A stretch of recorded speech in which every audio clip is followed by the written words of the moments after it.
bagi kita semua. Selamat siang semuanya.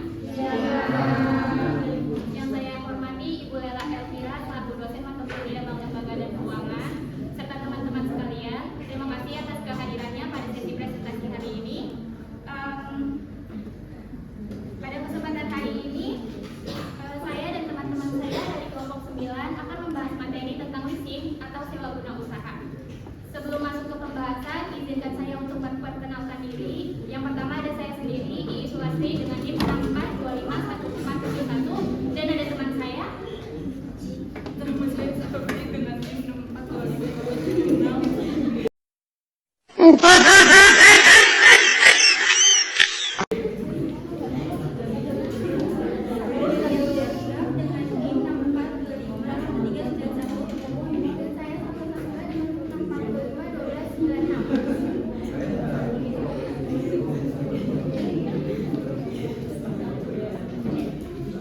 Adapun topik yang akan kami bahas hari ini tercakup beberapa poin utama, yaitu pengertian leasing, perkembangan leasing di Indonesia, mekanisme leasing, tata cara leasing, penggolongan perusahaan leasing, kemudian ada teknik pembiayaan leasing, keuntungan dan kerugian leasing, pembayaran leasing, serta fleksibilitas dalam leasing.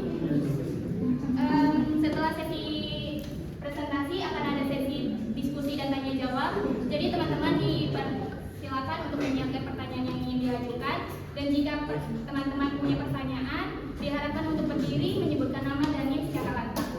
Baik, langsung saja kita masuk ke materi yang pertama, yaitu pengertian leasing. Apa sih leasing?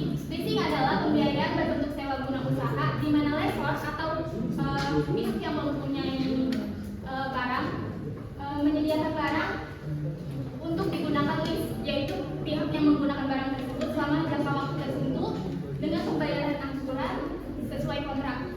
Biasanya leasing ini barangnya itu masih berada di pihak lessor, jadi masih milik lessor. Kemudian pada akhir masa leasing tersebut, lease dapat mengembalikan, memperpanjang sewa atau membeli aset tersebut sesuai dengan kontrak. Kemudian ada sejarah leasing. Awalnya kegiatan leasing ini sudah mulai masuk dari zaman dulu, yaitu sejak zaman Sumeria sekitar tahun 2000 sebelum Masehi, ketika sistem sewa guna digunakan untuk memperoleh alat, tanah, dan hewan tanpa harus membeli secara langsung. Praktik ini kemudian tercatat dalam berbagai sistem hukum kuno termasuk Yunani dan Romawi yang mengatur penyewaan tanah, bangunan, dan peralatan. Seiring berkembangnya kegiatan ekonomi dan industri, leasing menjadi metode pembiayaan penting, terutama pada sektor pertanian, manufaktur, dan transportasi. Memasuki revolusi industri, kebutuhan alat mesin dan alat produksi yang mahal membuat leasing semakin dibutuhkan. Bentuk leasing modern kemudian berkembang pesat pada tahun 1950-an di Amerika Serikat, kemudian menyebar di Eropa dan Asia, salah satunya Indonesia, sebagai salah satu metode pembiayaan umum dalam dunia usaha. Kemudian di Indonesia sendiri, leasing mulai berkembang pada tahun 1970-an, kurang lebih 1974. Saat itu pemerintah membuka peluang pembiayaan di uang bank untuk membantu perusahaan mendapat mesin dan kendaraan. Kebutuhan alat berat dan peralatan usaha yang mahal membuat bersaing leasing semakin diminati. Pada tahun 1900 sampai 1990-an, jumlah perusahaan leasing bertambah karena proses perizinan lebih mudah dan banyak investor masuk. Memasuki tahun 2000-an hingga sekarang, leasing menjadi semakin modern dengan sistem digital, proses cepat, dan layanan yang lebih mudah diakses. Hal ini yang membuat leasing menjadi salah satu opsi untuk pembiayaan utama. Nah, kemudian leasing sendiri di Indonesia ada pengawasannya, yaitu biasanya leasing diawasi oleh OJK. Leasing di Indonesia diawasi oleh OJK, bertugas memberikan izin usaha, memantau kinerja kerja, dan menegakkan sanksi bagi perusahaan yang melanggar aturan. Antara lain peran dan wewenang OJK itu memberikan izin usaha, pemantauan berkelanjutan, dan penegakan sanksi.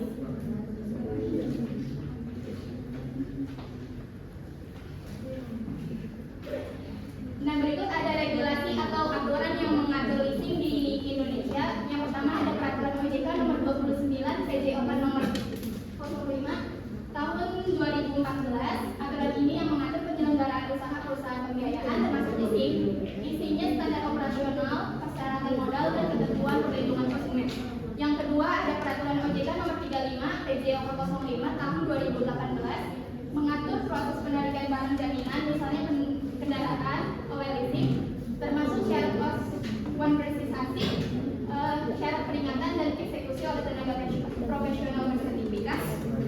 Kemudian yang ketiga ada keputusan Menteri Keuangan nomor 444 KMK 17 tahun 2000. Keputusan ini mendefinisikan leasing sehingga sewa guna usaha yang mencakup finansial dan operasi nulis. Yang kemudian yang keempat ada Kitab Undang-Undang Hukum Perdata KUHP. Meskipun tidak mengatur leasing secara langsung, KUHP ini mengatur perjanjian leasing tunduk pada ketentuan umum perikatan yang diatur pada pasal 1338 KUHP yang menjamin kebebasan berkontrak sepanjang tidak bertentangan dengan kepentingan umum. Mekanisme leasing dalam transaksi leasing sekurang-kurangnya melibatkan 4 pihak yang berkepentingan antara lain 1. Lessor, 2. Lease, 3. Pemasok supplier, 4. Bank atau kreditor. Tata cara leasing, pengajuan permohonan analisis dan penilaian kredit, persetujuan dan penetapan syarat, penandatanganan kontrak leasing, pembelian dan penyerahan barang, pembayaran angsuran, akhir masa kontrak. Penggolongan perusahaan leasing. 1. Independent leasing company. Perusahaan leasing jenisnya mewakili sebagian besar dari industri leasing di mana perusahaan ini berdiri sendiri dari pemasok yang mungkin dapat memenuhi kebutuhan barang modal nasabahnya. 2. Captive lessor disebut juga dengan two-party lessor melibatkan dua pihak, yaitu pihak pertama terdiri dari perusahaan induk dan anak perusahaan. Pihak kedua adalah lease atau pemakai barang. 3. Lease broker atau packer berfungsi mempertemukan calon leasing dengan pihak lessor yang membutuhkan suatu barang modal dengan cara leasing tetapi leasing broker yang tidak memiliki barang atau peralatan untuk menangani transaksi leasing atas namanya. Teknik pembiayaan leasing. Cicilan tetap, tunda pembayaran bulanan sama selama masa sewa, mudah direncanakan anggaran. 2. Cicilan menurun, pembayaran awal lebih besar utang pokok atau bunga, kemudian menurun seiring waktu. 3. Cicilan tunda awal, tidak ada pembayaran atau hanya bayar bunga selama beberapa bulan di awal, cocok untuk bisnis yang butuh waktu menghasilkan pendapatan. Selanjutnya di sini ada jenis-jenis leasing. Yang pertama itu finance lease. Penyewa atau lease wajib membayar angsuran hingga akhir masa kontrak dan umumnya memiliki opsi membeli barang setelah masa sewa selesai.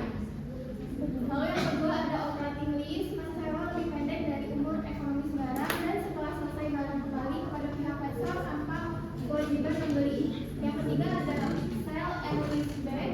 Perusahaan menjual aset yang dimiliki kepada lessor lalu menyewa kembali aset tersebut untuk memperoleh dana tunai. Lalu yang terakhir ada leverage lease. Lessor menggunakan pinjaman dari pihak lain untuk membiayai sebagian besar aset, biasanya untuk pembiayaan besar seperti pesawat atau kapal. Lalu ada keuntungan leasing bagi perusahaan atau penyewa. Yang pertama tidak perlu modal besar di awal, lalu proses lebih cepat dibanding pinjaman bank, persyaratan administrasi relatif lebih sederhana, memperbaiki arus kas, fleksibel dalam jangka waktu dan cara pembayaran, bisa disesuaikan dengan kondisi usaha. Lalu yang terakhir, perusahaan bisa memakai aset modern tanpa harus membeli penuh. Lalu ada keuntungan leasing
gratis memungkinkan lease untuk melakukan penukaran atas barang yang disewa apabila barang tersebut mengalami kerusakan atau memerlukan perbaikan dan pergantian komponen tertentu.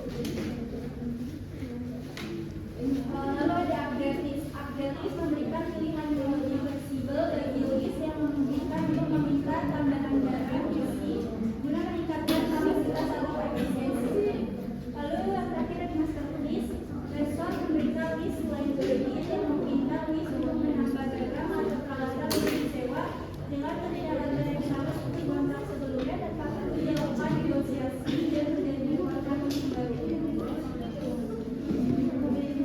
Kesimpulannya, leasing atau sewa berusaha adalah perjanjian antara lessor dan lease di mana lease menggunakan barang benda sebagai bayar sewa berkala selama jangka waktu tertentu dengan opsi membeli atau memperpanjang sewa dari kontrak sebagai lembaga pembayaran. Leasing memberikan kemudahan tanpa beban pembelian awal, jadi menjadi alternatif efektif dan fleksibel untuk operasional dan pengembangan usaha. Ada berbagai jenis leasing yang dapat disesuaikan, masing-masing memiliki kelebihan dan kekurangan yang perlu dipertimbangkan. Baik, terima kasih untuk teman-teman pemateri untuk penjelasannya. Sekarang kita masuk ke sesi diskusi dan tanya jawab. Bagi teman-teman yang memiliki pertanyaan, dipersilakan untuk mengajukan pertanyaannya.